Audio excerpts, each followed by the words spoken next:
Melee on these top 100. I believe he's ranked at 81. So we're going to get to this next one. Here we go. Grand Finals. Apollo Games Arc versus Moophobia. So I just burped or hiccuped.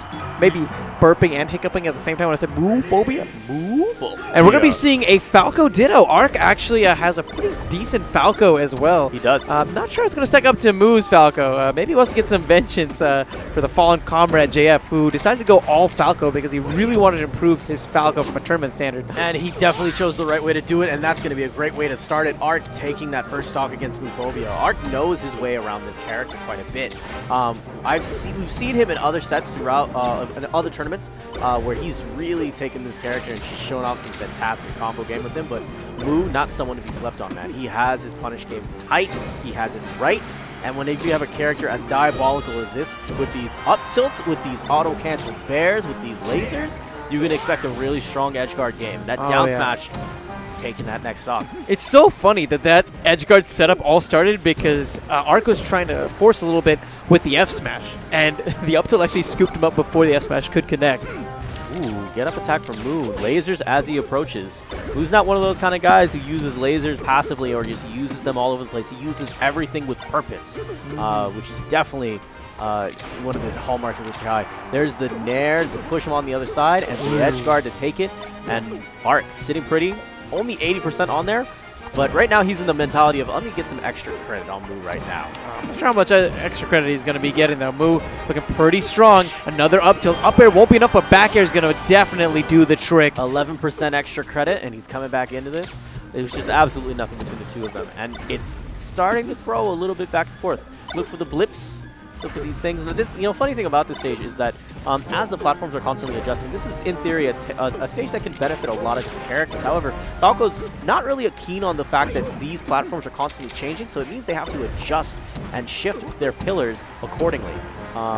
Now, this is one of those situations where you can expect double jump back air as soon as they hit on top of the platform and get it to auto cancel. No! Misses on the wave dash off to the ledge grab. Yeah, but he has him at 130. It's not going to take much to finish him here. Unfortunately, he can't cancel that technical flub, but he's trying to make up for it by taking out the stock as quick as he can. Back air is going to be what he does to make this an even game. Game one looking pretty intense so far. That's whoever runs away with it. There's the forward throw. Has positioning. Back air? No. Up tilt. Guessed that he was going to go straight onto the stage. Ooh. So pretty. This is what Arc needs to be worried about. Anytime Moo gets one of those shines, he makes up a lot of damage. F smash. Wow. He angled that shield backwards knowing that the onslaught was coming, but did really catch it as soon as he was getting back on that forward smash. Takes him out kaput. I think that the F smash clipped him just before he could snap onto the ledge. Yeah, because for y'all that don't know, you're able to shorten that Phantasm just a bit, and if he had the chance to shorten it, he would have attached onto the ledge that much quicker. But granted, that's a one-frame input. You got to be really careful.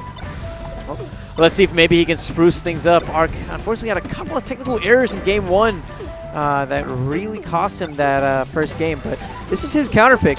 That being said, it's also kind of Moo's counter pick. Whenever I see Moo play, whenever I see Moo make a combo video, it's going to be on this stage primarily. It definitely is. Falcos love this stage because everything just works together so seamlessly, so beautifully.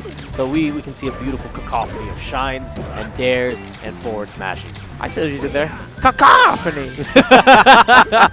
Because they're birds!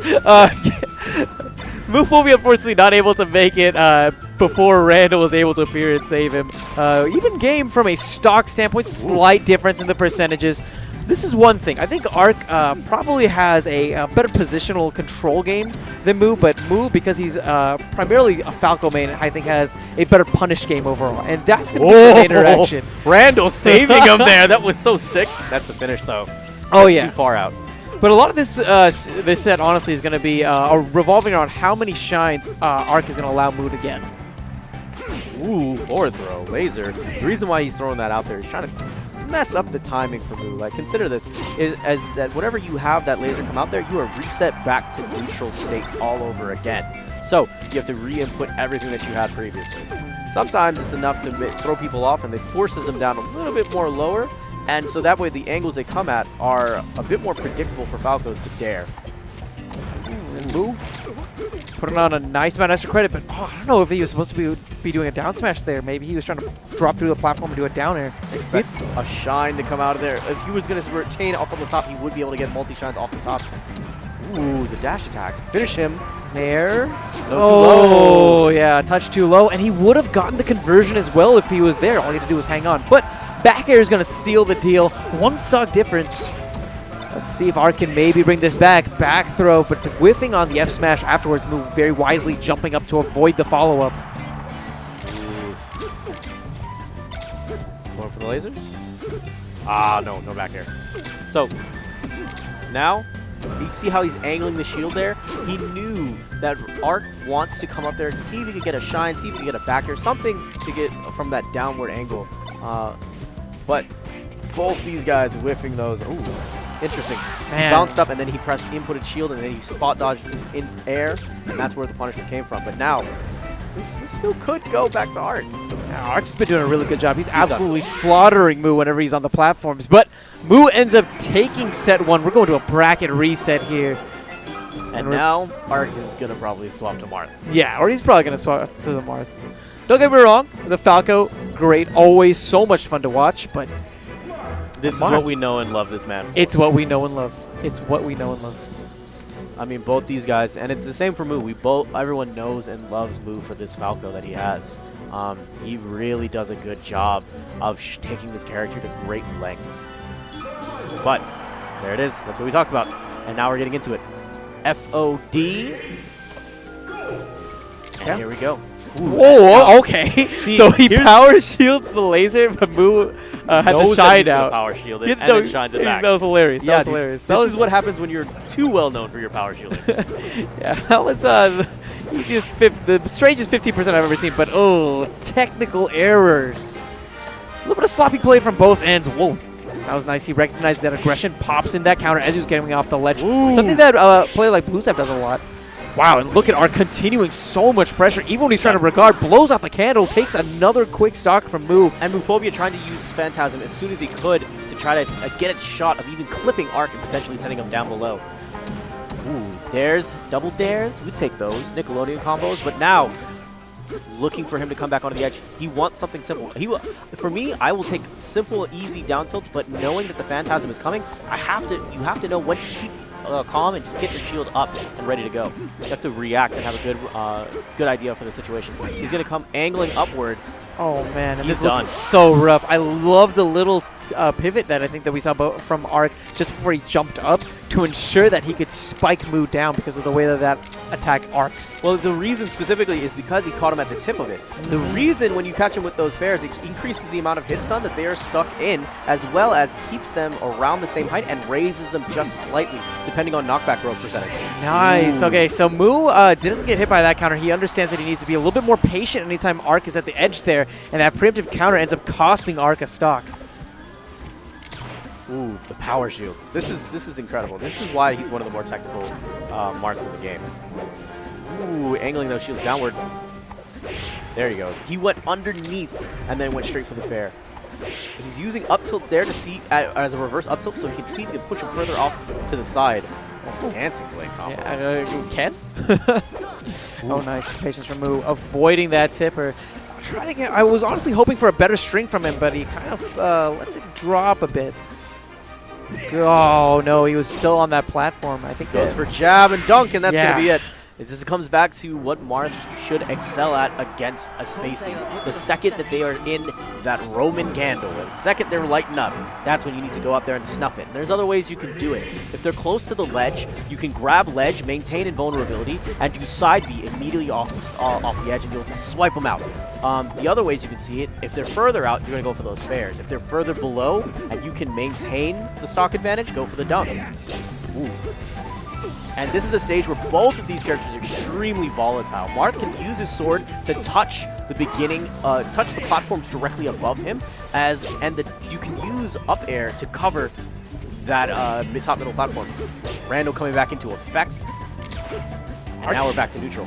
I think that that's twice in a row now that Arc has tried to use the counter from the ledge and has gotten punished by Moo. I wouldn't be surprised if he's trying to use it early on in the game as a conditioning tool. So Moo's thinking, oh, he's on the edge, he's going to come up with a counter. And that's probably where Arc might be just popping in a quick mix-up to potentially take a fast stock. Yep. Well, now you're seeing at those higher percentages how up tilt can combo into Dare. Right now, all that when you think of Marth in this position is that he wants to hold center stage and he pushes everyone out from his center point. So you'll see things like fair, you'll see things like down tilt, just quick options to maintain that spatial control. Nares, as he comes, pushes him back on. Did you notice that fair that he did that time?